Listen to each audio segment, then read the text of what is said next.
How's it going, everyone? This is the Anime Man. Welcome back to another episode of the monthly Otaku Collection, the show that I do at the end of every single month or the beginning of the next month, where I go over all of the manga, the anime, the merch, and other cool things that I want to talk about in this video that I couldn't really cover in a video of its own. It is the end of June, and you know what that means. We are halfway through this god-awful year.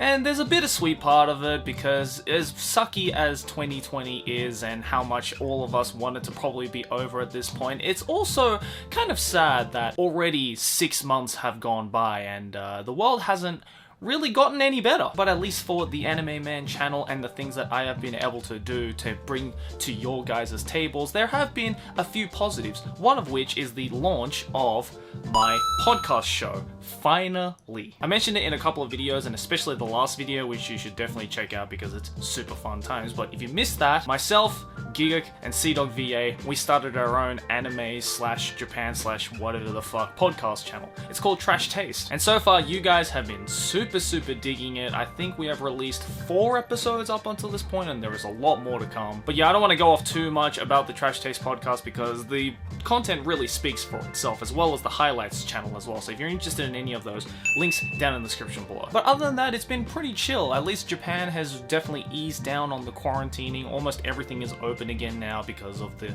small amounts of cases. So it's finally like the first time this year that I'm finally able to go out and actually, you know, go and explore this country a little more. But of course, I always go out with a mask on, always washing my hands, because we gotta keep up that momentum, you feel me, guys? Keep hygienic, stay safe. And then hopefully by the time we realize it, hey, 2020 will be over and everything will be hunky-dory again. But enough about that, let's go on to the actual contents which you guys always come for. To start off with, let's talk about the anime that I watch. Yes, I actually watched some anime for once. The Anime Man watching anime? What a mind blow. And the anime that I want to talk about in this monthly Otaku collection is, I don't even know if it's even considered an anime, quote unquote, but it is this one right here. It's called Motherfuckers. Yes, a very appropriate title, I know. But this anime movie is one that I wanted to watch for quite a while, ever since Aki brought it up with me, because it is done by Ankama and 4SHIZ Studios, which are 2 studios that I know quite well. And I say anime in large air quotations because a lot of people will be very quick to say, oh, this doesn't look like an anime, Joe. This just looks like a cartoon that is of an anime aesthetic. And yes, you could argue that, and I don't really want to go on to that whole topic, but just trust me, I'm just going to put it in the anime form, because when you look it up on Netflix, it is under the anime category, okay? I don't make the rules. Don't hate the player, hate the system. But knowing that it was by Studio 4C, who are known to do some absolutely incredible visuals, Motherfuckers really put a large name on Studio 4C, because goddamn, the visuals and aesthetics of that movie, holy shit. And I know I was expecting high quality when I found out that the background art designer of the movie was the same guy who did the background art for Tekkon King Creed, which again is another beautiful anime series. If you've never heard of that, I definitely recommend that as well. Now, as good as the animation and the choreography and all of that was, I wouldn't exactly label the Motherfuckers movie to be that fantastic, because as good as the animation and the plot points were, the story wasn't exactly the most fluid. There are a lot of points in the narrative that were somewhat missing by the end of the movie, and to me I feel that the characters weren't exactly fully developed as I would have hoped to have seen. But again, that doesn't take away from the fact that this is a hell of a ride, and again, just the animation and the art and the storytelling and just even the voice acting, even though they're not fantastic, they are definitely on the genuine side of things. Like, it definitely feels like some real characters when you listen to the characters speaking. All of that still made up for a pretty enjoyable experience, and I definitely do not regret watching this anime movie. So if you guys want to check out something that's a little bit different in the anime sphere, a little bit more underground, because I really haven't heard a lot of people talking about this, then I'm pretty sure it's available over on Netflix, and if not, you guys know how to Google shit. Alright, but let's move on now to the manga. Now, because I have a lot of things I want to cover in this video, I'm only going to stick to one manga series today, and by one manga series I mean one manga volume, because as of right now, only one volume has come out. And as much as this manga series focuses its main points on a particular character trope that I personally am not a fan of, aka yanderes. I do feel that there is going to be a lot of potential in this series if done right. And it is this one right here. It's called Tsubasa-chan Kimi wa, and this is the first volume that has so far come out. I don't know if the second volume has come out yet, but I just happened to find this first volume at my local bookstore, and I looked at this and I'm like, hey, that kind of looks neat. And upon reading it, the story is in fact quite neat and very modern, if I were to say the least. The story follows this boy in a university who has to go on a bunch of dating apps to look for his partner because he's one of those dudes who's a little, you know, quiet, a little introverted, and doesn't really have the balls or the tendencies to just go around and asking women in his university on a date. So he goes on a number of dating apps with the desperation of finding a girlfriend until one day he matches with Tsubasa-chan, who is put under an alias, but very quickly they form a bond together. Tsubasa-chan is really nice to him, and he loves that about this Tsubasa-chan character. And one day, while venting about his shitty university colleagues and how he, quote-unquote, wants them to JK kill himself, Tsubasa-chan reads that and, actually commits because she's a crazy bitch. And the main character quickly realizes, oh shit, I just happened to swipe right on a psychopath. Good job, asshole. And as different characters and antagonists around the main character slowly start to get disappeared one by one and killed off in some pretty gruesome ways at the hands of this so far unknown character called Tsubasa-chan, it's up to the main protagonist now to find out who is Tsubasa-chan? Who is this anonymous, psychopathic yandere bitch who is going around basically ruining the main protagonist's life? I feel it's like your typical case of like, you know, don't go on the internet. The internet is a scary place with lots of scary people, kids. Now again, personally, as I mentioned, I'm not a huge fan of the whole yandere character trope. I think it's been absolutely overdone at this point. But I feel that with this Tsubasa-chan character, because of her anonymity, especially within the first volume that is so far being released, because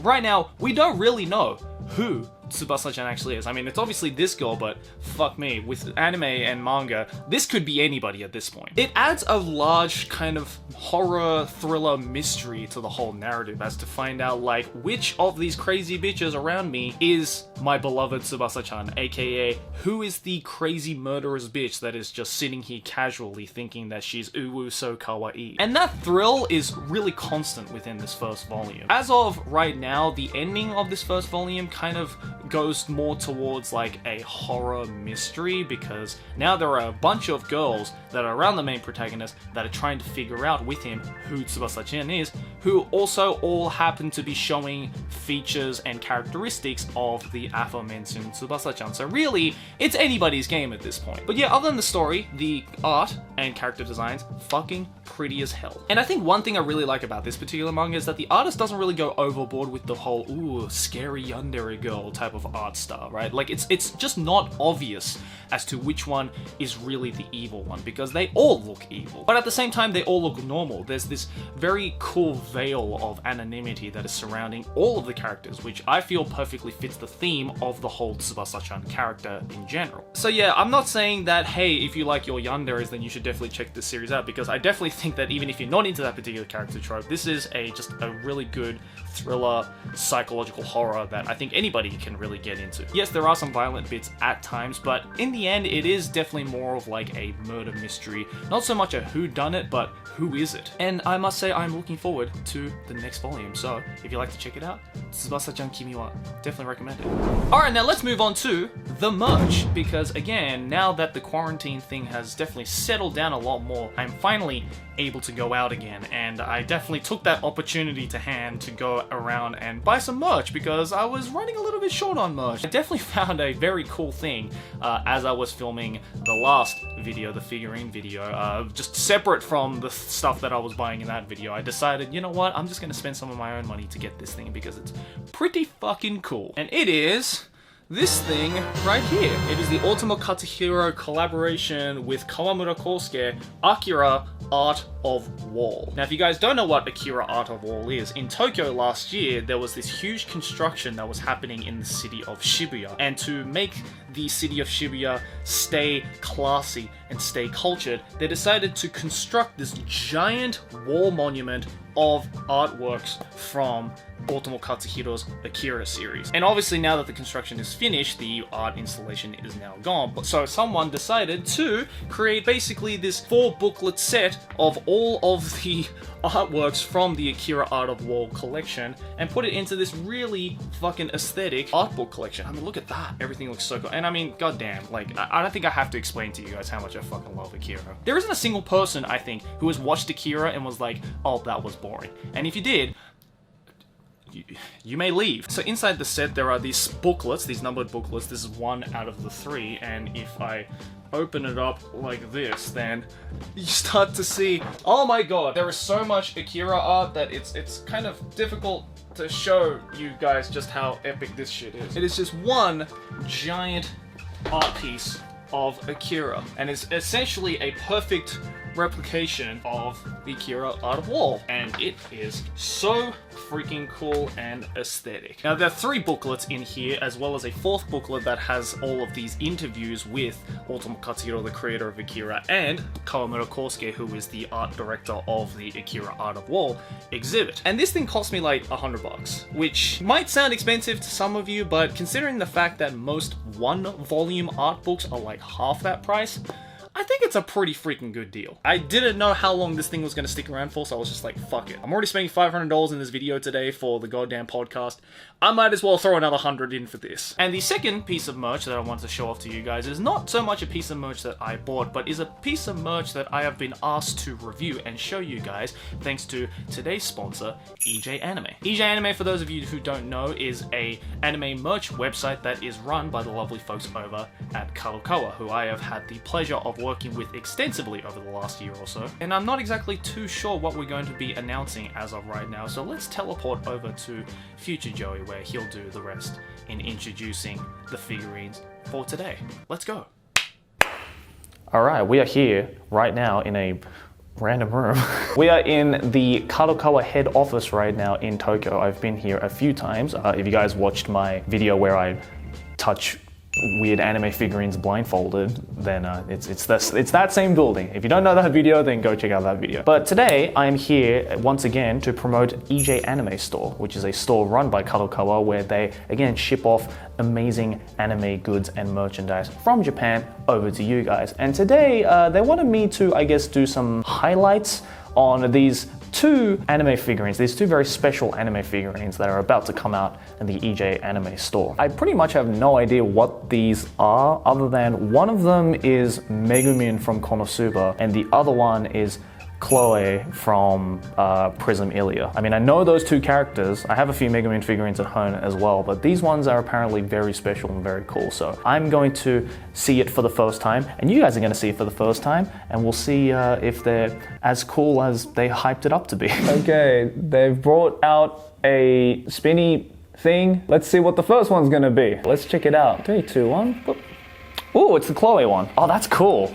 Actually, wow, this thing is... I want this spinny thing, that's so cool. Okay, so this is the brand new Chloe figurine from Fate Prisma Ilia, which is a spin-off of the Fate series. And Chloe is one of my favorite characters from Prisma Ilia. I do like that the microphone is like a little bit like bronze, and it has like kind of a glow to it. I love the flowing of the hair and everything as well. The bass is also really nice. I also can't touch this thing at all because the one you are seeing right now is the only one in existence so far, but hopefully by the time you guys go over to EJ Anime Store down in the description below, then you'll be able to grab your hands on this beautiful Prisma Ilia Chloe figurine. If you buy this Chloe figurine on the EJ Anime Store, then you'll also get yourself a bonus sticker that you can't get anywhere else. So again, if you do like your Fate Prisma Ilia, or you like your idol Chloe, I guess that's what this is, then again, go to EJ Anime Store. But let's check out the next one. Okay, 3, 2, 1, boop. Oh, I fucking love that. Oh, dude, that's so cute. Okay, so this is a very casual, probably the most casual I've ever seen. Megumin is just straight up a beach episode figurine. That's freaking awesome. I love though how they kept the belt on her thigh. That shit is good. It's really strange to see actually Megumin without her like hat and her usual like red and black clothing, and instead in this very vibrant pink and yellow swimsuit. If there's one thing I love about a good figurine is the base. Like, there's nothing that excites me more, and there's nothing that brings out the, I guess, like the world of the figurine, as weird as that sounds, than a really dynamic base. And this one being the beach episode figurine, it has the water splashing on the foot there, the sand, the water textures right there. Like, those details are like really subtle, but I think they make a world of a difference with any figurine. I kind of want to get this now just because, again, Megumin's one of my favorite Konosuba characters, and this is just like a completely different side of Konosuba and Megumin. And if you buy this Megumin figurine at the EJ Anime store, then you're gonna get yourself this super adorable Megumin mouse pad. That's always a bonus as well. But again, love the mouse pad. Love the figurine, you gotta love Megumin, and if you do, you gotta go over to EJ Anime Store. So again, links down in the description below if you'd like to grab yourself this beautiful Megumin figurine and the bonus mousepad that again, you can't get anywhere else. But yeah, that was the two brand new figurines that are gonna be available in EJ Anime Store. Obviously, the site is still growing more and more and more, and hopefully I'll be able to get more of an opportunity to get a first look and glimpse into the new figurines and other cool anime merchandise that you can get over on EJ Anime Store. But for now, thank you to EJ Anime Store for sponsoring today's video, and let's finish off the video.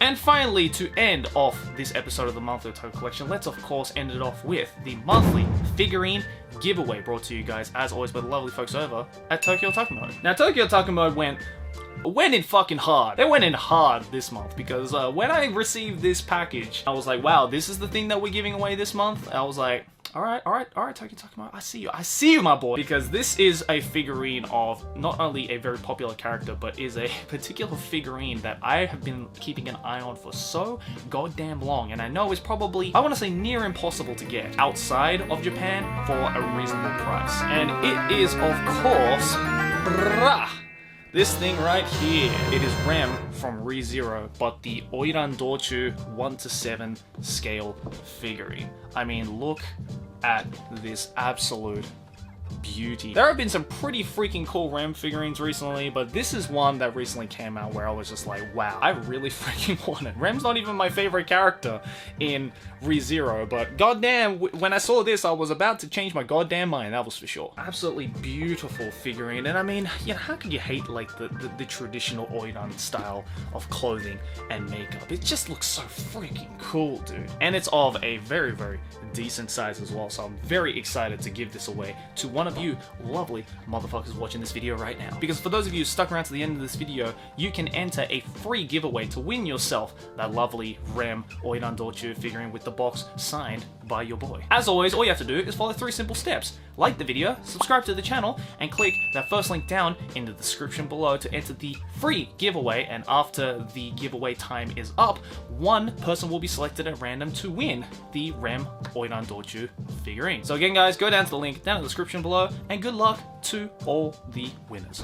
Anyways, guys, that's gonna do it for this month's Monthly Otaku Collection. Thank you once again for joining in until the very end. Ever since this podcast has started, we have been absolutely grinding hard to not only give you guys some quality podcast material over on the Trash Taste channels, but also to maintain it on our main channels as well, because they're both just as important as one another. I've got a lot of really, really cool and somewhat different videos coming out next month, so I hope you guys look forward to that. And as always, guys, I appreciate your guys' support. The fact that I am able to do this and do all sorts of cool things and just make more and more unique and interesting content is because you guys stick around to watch, and that's what matters to me the most, is the fact that you guys have fun, I have fun, everybody has fun. So again, guys, thank you very much for your support. Let me know down in the comments below how your month has gone. What manga did you read? What anime did you watch? What anime merch did you collect? And again, guys, if you'd like to check out the podcast, then go down to the link down in the description below. You can also listen to it over on Spotify and Apple iTunes and stuff like that as well if you're not so much of a fan of the visual aspect, but